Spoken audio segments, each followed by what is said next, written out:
महाराज जी, आपने एक समस्या रखी है कि महाराज जी आजकल देश का कानून महिलाओं के अनुकूल होने के कारण बहुत से महिला परिवार इसका दुरुपयोग करते हुए पुरुष परिवारों का शोषण कर रहे हैं। महाराज जी ऐसे में चलते मतलब कभी कभी पुरुष इतने पीड़ित हो रहे हैं कि वो आत्महत्या ऐसी स्थिति भी बन रही है। इस मुश्किल परिस्थिति का सामना महाराज जी किस प्रकार किया जाए? हाँ, क्योंकि एक दो घटनाएं हमारे भी सामने आई तो हमको भी पता चला। वैसे हमें ना हम समाचार सुनते हैं, न टीवी देखते हैं, न मोबाइल रखते हैं, न किसी संसारी आदमी से मिलते हैं, बस इतना ही मिलना होता है। तो संसार में क्या हो रहा है मुझे कुछ पता नहीं। तो जब कभी कोई ऐसी बात सामने आती है तो समझ में आता है कि संसार में ऐसा भी हो रहा है। उनको उनको पता है कि उनकी बेटी गलत कर रही है, लेकिन हाँ, वो फिर भी वही सहयोग करते हैं उनका। हाँ, उसको बोलते हैं तू कर, हम तेरे साथ हैं। हाँ, मतलब ऐसे करके वो एक नहीं 2 3 4 परिवारों से पैसा लूटते हैं बस। हाँ, ऐसा है क्योंकि हमें जानकारी हुई ऐसे लोग हैं।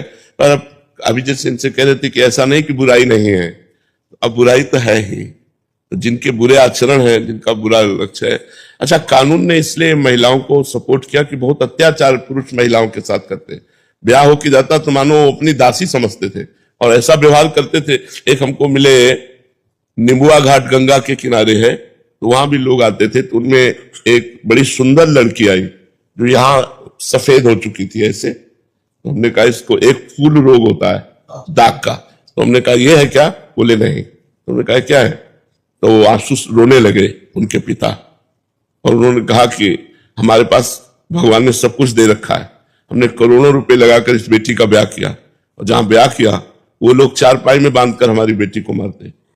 एक बार हम धन दे दिया, 2 बार दे दिया, लेकिन बार बार धन की मांग करते, और जब नहीं दे पाए तो चारपाई में बांध करके आग लगा दी बेटी को। तो वो जो रस्सी नजदीक वाली जली तो वो भाग पाई, जली तो सर से ढीला पड़ा ना, भाग पाई, वो बगल के घर में कूद गई। छप्पर थे, छप्पर से कूद गई।